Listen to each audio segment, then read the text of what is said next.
ആര്യ, ഈ തിരിച്ചറിയാൻ കഴിയാത്ത മൃതദേഹങ്ങൾ കൂട്ടത്തോടെ സംസ്കരിക്കാനുള്ള തീരുമാനമുണ്ട്. അതിനായി സ്ഥലം കണ്ടെത്തിക്കഴിഞ്ഞു. പഞ്ചായത്തും സർക്കാരും ചേർത്ത് കണ്ടെത്തിയ സ്ഥലം ഇവിടെ പുതുമലയിലാണ്. പുതുമലയ്ക്ക് വലിയ പ്രാധാന്യമുള്ള സ്ഥലം. പുതുമല എന്ന് പറയുമ്പോൾ ഏതാനും വർഷങ്ങൾക്ക് മുമ്പ് വലിയ ദുരന്തം, ഇതിന് സമാനമായ അല്ലെങ്കിൽ പോലും വലിയ ദുരന്തം കേരളത്തെ കരയിപ്പിച്ച, കേരളത്തെ ഞെട്ടിച്ച ഒരു ദുരന്തം നടന്ന ഭൂമിയാണിത്.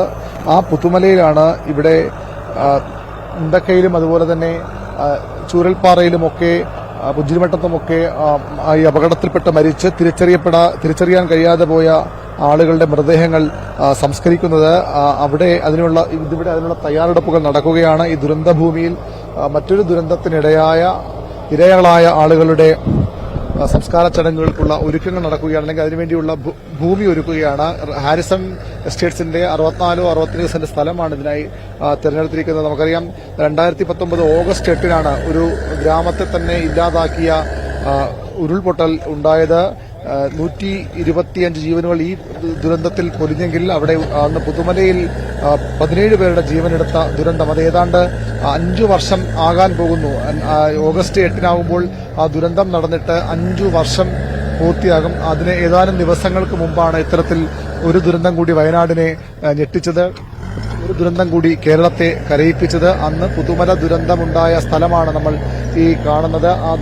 അവിടെ ഉരുൾപൊട്ടി ഒലിച്ചു വന്ന് അതിന്റെ അവസാനം നിന്ന സ്ഥലം, ഈ ഭാഗം വരെയാണ് അന്ന് ദുരന്തം ബാധിച്ചത്. ആ ഭാഗത്താണിപ്പോൾ ഇവിടെ ഈ മുണ്ടക്കൈ ദുരന്തത്തിൽ പെട്ടവർക്ക്, ചൂരൽമലയിൽ മരിച്ചവർക്ക്, പുഞ്ചിരിമട്ടത്ത് ജീവൻ നഷ്ടമായവർക്ക് വേണ്ടിയുള്ള ശ്മശാനം ഒരുങ്ങുന്നത്, പൊതു ശ്മശാനം ഒരുങ്ങുന്നത്. ഇവിടെ ഒട്ടും തിരിച്ചറിയാൻ കഴിയാത്ത ആളുകളുടെ മൃതദേഹങ്ങൾ സംസ്കരിക്കും. 10 പേരുടെ സംസ്കാരം ഇന്ന് തന്നെ ഉണ്ടാകുമെന്നാണ് അറിയാൻ കഴിയുന്നത്.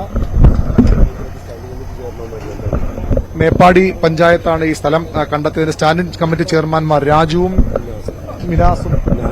നാസർ നമുക്കൊപ്പം ചേരുന്നു. രാജുവാണ് അല്ലേ? നാസറാണ്.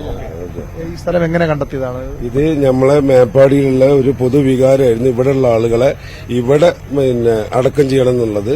അപ്പൊ മേപ്പാടി പഞ്ചായത്തിന് പൊതു ശ്മശാനം ഇല്ലാത്തത് കൊണ്ട് മിനിഞ്ഞാന്ന് കൽപ്പറ്റയിലെ മുനിസിപ്പാലിറ്റിയിൽ 3 ബോഡികൾ മറവ് ചെയ്യുകയും അപ്പോൾ ഇവിടെയുള്ള ആളുകളെ ഇവിടെ മറവ് ചെയ്യണമെന്ന് പറഞ്ഞപ്പോൾ ഇന്നലെ രാവിലെ പഞ്ചായത്തും MLA ഒക്കെ ഇവിടെ മുൻകൈ എടുത്ത് HML ആയിട്ട് സംസാരിച്ചു. അവര് നമ്മൾ കാണിച്ചു തന്ന ഭൂമി, ഈ ഭൂമിയിൽ നിങ്ങൾക്ക് ആവശ്യമുള്ള സ്ഥലം എടുക്കാമെന്ന് പറയുകയും ആ സ്ഥലം ഒരു 64 സെന്റ് സ്ഥലം ഇന്ന് നമുക്കിവിടെ രാവിലെ ഇന്നലെ വന്ന് ഐഡന്റിഫൈ ചെയ്യുകയും അതിന്റെ പേപ്പർ വർക്കുകളും ഇതൊക്കെ ജില്ലാ ഭരണകൂടം നീക്കിയതിന്റെ അടിസ്ഥാനത്തിൽ ഇന്ന് രാവിലെ മുതൽ പുലർച്ചെ 6 മണി മുതൽ ഇവിടെ വരികയും ആ സ്ഥലങ്ങൾ അറേഞ്ച് ചെയ്തുകൊണ്ടിരിക്കുകയാണ് ഇപ്പോൾ ഉള്ളത്. തിരിച്ചറിയാത്ത മൃതദേഹങ്ങളാണ് ഇവിടെ സംസ്കരിക്കാൻ പോകുന്നത്. അതെ, തിരിച്ചറിയാൻ കഴിയാത്ത മൃതദേഹങ്ങളാണ് ഇവിടെ സംസ്കരിക്കാൻ പോകുന്നത്. കരുന്നലത്തെ സർവകക്ഷി യോഗം ഉണ്ടായിരുന്നു ഇന്നലെ വൈകുന്നേരം. യോഗ തീരുമാനപ്രകാരം മേപ്പാടിയിൽ തന്നെ ഒരു സംവിധാനം ഒരുക്കണമെന്ന് പറഞ്ഞതിന്റെ അടിസ്ഥാനത്തിലാണ് ഇവിടെ തന്നെ പ്രദേശത്തുകാരെ സംസ്കരിക്കാൻ വേണ്ടി തീരുമാനമെടുത്തിട്ടുണ്ട്. ഏകദേശം 40-ന്റെ അടുത്ത് 27ഓളം ഇപ്പം ഇവിടെ ഉണ്ട്. ഏകദേശം 40-ന്റെ അടുത്ത് വരാൻ സാധ്യതയുണ്ട്. ഇന്ന് ആ സംസ്കാരം മുഴുവൻ നടക്കും. അങ്ങനെയാണോ? ഇന്ന് 3 മണിക്ക് ശേഷം ആരംഭിക്കുമെന്നാണ് അറിയാൻ സാധിച്ചത്. എന്നാലും വൈകിട്ടോടുകൂടി സംസ്കരിക്കാൻ വേണ്ടി സാധിക്കും. എല്ലാ മതങ്ങളുടെയും ആചാരപരമായ സർവ്വമത പ്രാർത്ഥനയോടുകൂടി തന്നെയാണ് ഇവിടെ ഏർപ്പെടുത്തിയിട്ടുള്ളത്. അതിനുവേണ്ടി എല്ലാ സൗകര്യവും കൂടെ, പന്തലടക്കമുള്ള എല്ലാ സൗകര്യവും കൂടെ ഏർപ്പെടുത്തും. ഈ പുതുമല ദുരന്തം ഉണ്ടായത് ഈ ഭൂമി ഉൾപ്പെടെ സ്ഥലമാണ്. ഈ ഭൂമിന്റെ ഓപ്പോസിറ്റ് സൈഡിൽ കൂടെ തൊട്ടപ്പുറത്താണ്. ഇതുമായി ബന്ധമില്ല, കുറച്ചപ്പുറത്താണ്. അവിടെയാണ് ഇപ്പൊ ഇങ്ങനെ ഇത് സംസ്കാരം നടക്കാൻ സംഭവിച്ചിട്ടുള്ളത്. ഇത് എത്ര മൃതദേഹ സംസ്കൃത സൗകര്യം ഇവിടെ ഉണ്ട്?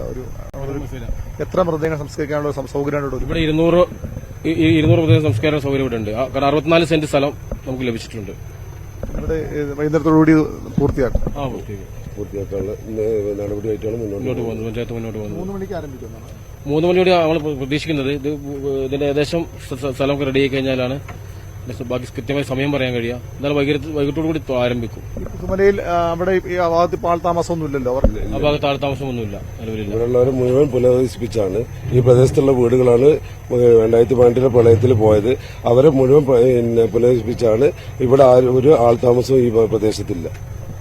അതുതന്നെയാണ് അറിയ ഇവിടെ ഈ പുതുമലയിൽ ഈ പുതുമല ദുരന്തമുണ്ടായതിനോട് സ്ഥലത്തോട് ചേർന്ന് തന്നെ ഇവിടെ ഇപ്പോൾ ഈ വയനാട് ദുരന്തത്തിൽ, അതായത് മുണ്ടക്കയിലും പുഞ്ചിരിമട്ടത്തും ചൂരൽ മലയിലുമൊക്കെ ജീവൻ നഷ്ടപ്പെട്ട, തിരിച്ചറിയപ്പെടാതെ പോകുന്ന മൃതദേഹങ്ങൾ സംസ്കരിക്കാനാണ് തീരുമാനം. 20ഓളം മൃതദേഹങ്ങൾ ഇതിനകം അങ്ങനെ മാറ്റിവച്ചിട്ടുണ്ട് സംസ്കാരത്തിന്. ഒരുപക്ഷെ ഇന്ന് തന്നെ പരമാവധി മൃതദേഹങ്ങൾ ഇവിടെ സംസ്കരിക്കും. അതിനുള്ള ഒരുക്കങ്ങളാണ് ഇവിടെ ഇപ്പോൾ നടക്കുന്നത്. ജില്ലാ ഭരണകൂടത്തിന്റെ പ്രതിനിധികളും മേപ്പാടി പഞ്ചായത്ത് അധികൃതരുമൊക്കെ അതിനായി ഇവിടെ എത്തിയിട്ടുണ്ട്. വൈകുന്നേരം 3 മണി മുതൽ സംസ്കാര ചടങ്ങുകൾ ആരംഭിക്കാനാണ് ഇപ്പോൾ ലക്ഷ്യമിടുന്നത്.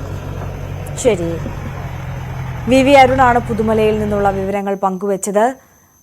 മുണ്ടക്കയിലും ചൂരൽമലയിലും ഒക്കെ ജീവൻ നഷ്ടമായ തിരിച്ചറിയപ്പെടാത്ത മൃതദേഹങ്ങൾ കൂട്ടത്തോടെ സംസ്കരിക്കാനുള്ള ഒരുക്കങ്ങൾ അത് പുതുമലയിലാണ് സജ്ജീകരിച്ചിട്ടുള്ളത്. മേപ്പാടി പഞ്ചായത്താണ് ഈ സ്ഥലം കണ്ടെത്തിയിട്ടുള്ളത്. ആ സ്ഥലം ഇപ്പോൾ ഒരുക്കിക്കൊണ്ടിരിക്കുകയാണ്. 3 മണിയോടുകൂടി ഇവിടെ സംസ്കാര ചടങ്ങുകളൊക്കെ സർവ്വമത പ്രാർത്ഥനയോടുകൂടി ആരംഭിക്കാൻ കഴിയുമെന്നുള്ളതാണ് പ്രതീക്ഷിക്കുന്നത്.